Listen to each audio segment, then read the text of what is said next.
किसी काम को करने का जुनून आप में तभी आएगा जब आप वो काम करेंगे जिसे करने के लिए आपका दिल कहे, जिसमें आपका मन लगे और जिसे करने से आपको सुकून मिले। अगर आप वह काम नहीं कर रहे हैं जिसे करने के लिए आप इस धरती पर आए हैं, तो आप एक दिन निराश होकर अपने काम से हार मान लेंगे। इसलिए आप वो काम कीजिए जिसे करना आपके जीवन का लक्ष्य है, और उसे बिना किए आपके जीवन का कोई अर्थ नहीं है। यदि आप में किसी को देखकर काम करने का जुनून आता है, तो ये जुनून लंबे समय तक नहीं चलता है, क्योंकि अगर सामने वाला निराश हुआ तो समझो आप भी निराश होने से बच नहीं पाएंगे। इसलिए आप किसी और को देखकर नहीं, खुद को अंदर से समझकर आगे बढ़े। जीत आपको जरूर मिलेगी। अगर आप जीवन में एक बड़ी सफलता हासिल करना चाहते हैं, तो आपको जीवन के उतार चढ़ाव से गुजरना ही होगा, क्योंकि बिना उतार चढ़ाव के सफलता की कोई परिभाषा ही नहीं है। यदि आप संयम रखेंगे तो इससे मिलने वाला फल आपके जीवन में सुख, शांति, समृद्धि लेकर आएगा, क्योंकि आप जानते हैं संयम का फल मीठा होता है और इसे बढ़ने और पकने में एक लंबा समय लगता है। आपके चाहने से ये जल्दी तैयार नहीं होता। जब आप संघर्ष का रास्ता चुनते हैं तो आपको उस रास्ते चलकर बहुत दर्द सहना पड़ता है, लेकिन यही दर्द आगे चलकर आपकी ताकत बनकर सामने आता है और आपको जीत दिलाता है। श्री कृष्ण कहते हैं, अगर आप इस धरती पर जन्म ले लिए हैं तो फिर जोखिम लेने से क्यों घबरा रहे हैं? आगे बढ़ने को ठान लीजिए। सारी तकलीफें और दर्द आपका मार्गदर्शन करना शुरू कर देंगे, क्योंकि जो कुछ करने को ठान लेता है वो आज नहीं तो कल अपना नाम बना लेता है। यदि आप खुद की कमियों को दूर नहीं कर पा रहे हैं, तो आप ये मान लीजिए कि आप जितनी तेजी से आगे बढ़ने का प्रयास करेंगे, उतनी ही तेजी से आप नीचे भी गिरेंगे। इसलिए जीवन में आगे बढ़ने से पहले अपनी कमियों पर विजय हासिल कीजिए, क्योंकि कमियों को हराना भी एक सफलता है। यदि आप जीवन के अंधेरे से बाहर निकलना चाहते हैं, तो आपको अपने दिमाग में अच्छे विचारों का दीप जलाना होगा, क्योंकि यही वह एक तरीका है जिसे अपनाकर आप अपने जीवन के अंधकार को दूर कर सकते हैं। अगर आप चाहते हैं कि आप जीवन में कभी निराश ना हो, तो आप अपनी कमजोरी किसी को ना बताइए, क्योंकि लोग उस कमजोर दीवार की ईंटें ले जाकर अपने घर बनाएंगे। मतलब कि लोग आपकी कमजोरी का फायदा उठाएंगे। इसलिए आप अपनी कमजोरी को भूलकर साहस के साथ आगे बढ़िए, मंजिल जरूर मिलेगी। अगर आप अपने दिल और दिमाग को मैला करना चाहते हैं, तो आप अपने दिल और दिमाग की बुरी यादें और बुरे विचारों से भर लीजिए। लेकिन हाँ, मैं आपसे ये कहना चाहूंगा कि बुरी यादें और बुरे विचारों को दिल और दिमाग में बिठाना आसान है, लेकिन इन्हें दोबारा बाहर फेंकना आसान नहीं होता। इसलिए आप सोच समझकर निर्णय लीजिए, ताकि आपका भविष्य सुरक्षित रहे। यदि आप सोचते हैं कि आप मेहनत बहुत करते हैं पर आप कहीं पहुंच नहीं पा रहे, तो आप सिर्फ एक गलती कर रहे हैं। आप मेहनत बहुत करते हैं पर अपने मन में हार जाने का डर बिठा रखे, और ये डर आपको जकड़ रखा है। मेरी मानिए तो मेहनत आप कर रहे हैं, उसे पूरी लगन और ईमानदारी से करते रहिए। आप अपने आप पर विश्वास रखिए और हार के बारे में ना सोचकर सिर्फ जीतने के बारे में सोचिए। जिंदगी में आने वाली समस्याओं को हार कर पीछे हटना आपके लिए बहुत आसान है, पर शायद आप ये नहीं जानते कि आप जिन समस्याओं से हार कर पीछे हट रहे हैं, वो समस्याएं नहीं, ऊपर वाले का परीक्षा है। अगर आप इस परीक्षा में पास हो जाते हैं, तो आपका जीवन सुख, शांति और समृद्धि से भर जाएगा। कुछ लोग सपने देखकर सो जाते हैं, कुछ लोग जागते हुए देखते हैं। जो सोकर सपना देखा उसे आज तक कुछ नहीं मिला, पर जो जागते हुए सपना देखा और अपने सपने को सच करने में पूरी रात लगा दी, किस्मत ने उसकी पूरी जिंदगी बदल दी। खुद पर भरोसा रख। जो आदमी पूरी लगन और मेहनत से काम किया, वही देर सवेर इस दुनिया में अपना नाम किया। अगर आप भी नाम कमाना चाहते हैं, तो आप भी आज से दौड़ लगाना शुरू कर दीजिए। मतलब खुद पर भरोसा रखना है, पूरी लगन और मेहनत के साथ अपने काम को अंजाम दीजिए। किसी महान लक्ष्य को हासिल करने के लिए संघर्ष के रास्ते पर आपको अकेले चलना पड़ता है। जब आप लक्ष्य हासिल कर लेते हैं, तो लोग आपका अनुसरण करना शुरू कर देते हैं, लोग आपके पीछे चलना शुरू कर देते हैं। किस्मत का दूसरा नाम लगन है। किसी महान लक्ष्य को हासिल करने के लिए संघर्ष के रास्ते पर आपको अकेले चलना पड़ता है, और जब आप लक्ष्य हासिल कर लेते हैं, तो लोग आपका अनुसरण करना शुरू कर देते हैं, लोग आपके पीछे चलना शुरू कर देते हैं। किस्मत का दूसरा नाम लगन है। अगर आप अपने काम को पूरी लगन और मेहनत से करते हैं, तो आपको कामयाब होने से कोई नहीं रोक सकता। यदि आप में मेहनत करने का लगन नहीं है, तो आपको कदम कदम पर रुकावट नजर आएगी। अगर आपको कोई छोड़ दिया है, तो आप इस गम में अपना दिन और रात मत गुजारिए। गम को भूलकर आगे बढ़िए और खुद को इतना बड़ा बनाइए कि आपको छोड़ने वाला आपकी एक झलक पाने के लिए तरस जाए।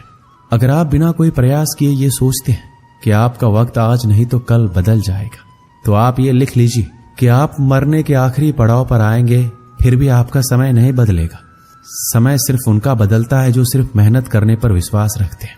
ईश्वर ने आपको अंदर से लेकर बाहर तक कुछ इस तरह से बनाया है कि अगर आप खुद का सही तरीके से इस्तेमाल करना शुरू कर दें तो आप वह बन सकते हैं जो आप बनना चाहते हैं, और वह हासिल कर सकते हैं जो आप करना चाहते हैं। जब आप जिम्मेदारियों के बोझ को अपना कर्तव्य समझकर खुशी खुशी उठाते हैं और जिम्मेदारियां आपको कुशल और ताकतवर बनाती है, और अगर इन्हें आप मजबूरी में नाखुश होकर उठाते हैं तो आप इन जिम्मेदारियों के बोझ में दबकर खत्म हो जाते हैं। श्री कृष्ण कहते हैं, आपका मन जितना तेज दौड़ेगा आपके सफल होने की गति उतनी ही धीमी हो जाएगी। इसलिए आप अपने मन को नियंत्रित कीजिए और अपने दिमाग को दौड़ाइए। यदि आप जिंदगी में अकेले रह गए हैं तो इस बात का अफसोस मत कीजिए कि आप अकेले हैं, बल्कि इस बात पर खुशी मनाइए कि अब आपका बुरा वक्त आपके काम को मिलेगा। बल्कि इस बात का खुशी मनाइए कि अब आपका पूरा वक्त आपके काम को मिलेगा। और याद रखिएगा कि काम से बड़ा कोई अपना नहीं है, काम से बड़ा कोई दोस्त नहीं है। हार को हार की तरह मत देखिए, इसे एक और सीखने के मौके की तरह देखिए, क्योंकि हर हार में सीखने की अपार संभावना होती है। और जब आपको कई बार हार के बाद सफलता मिलती है तो पहली बार में ही मिलने वाली सफलता से कई गुना ज्यादा शानदार होती है। अगर आप सोचते हैं आपको सफलता आसानी से मिल जाएगी तो आप गलत हैं, क्योंकि सफलता स्मार्ट तरीके से की गई मेहनत और धैर्य रखने से मिलती है। अगर आप इन सब के लिए तैयार हैं तो आप सफल होने के लिए भी तैयार हैं। यदि आप रात दिन सफल होने के लिए जूझ रहे हैं तो आपके रास्ते में आने वाली बड़ी से बड़ी समस्या आपको रोक नहीं पाएगी। अगर कोई आपको रोकेगा तो वो आप खुद होंगे, कोई और नहीं। कब तक आप बैठकर अपनी किस्मत को कोसते रहेंगे? कभी न कभी आपको पूरे जोश के साथ उठना होगा, पूरी लगन और मेहनत के साथ काम करके अपनी किस्मत को बदलना होगा।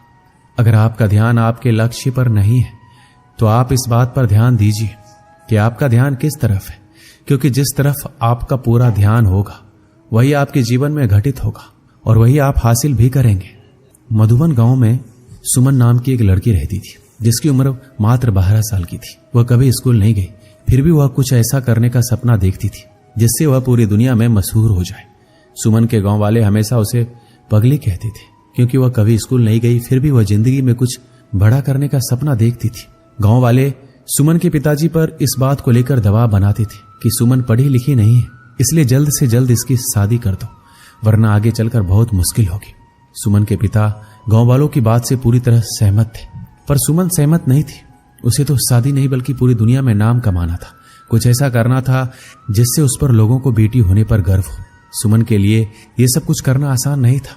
गांव वाले इस बात से बेखबर थे कि वाकई सुमन करना क्या चाहती है। वह किसी को इस बारे में नहीं बताई थी कि वह एक अच्छा चित्रकार है। उसे बचपन से चित्र बनाना बहुत अच्छा लगता था।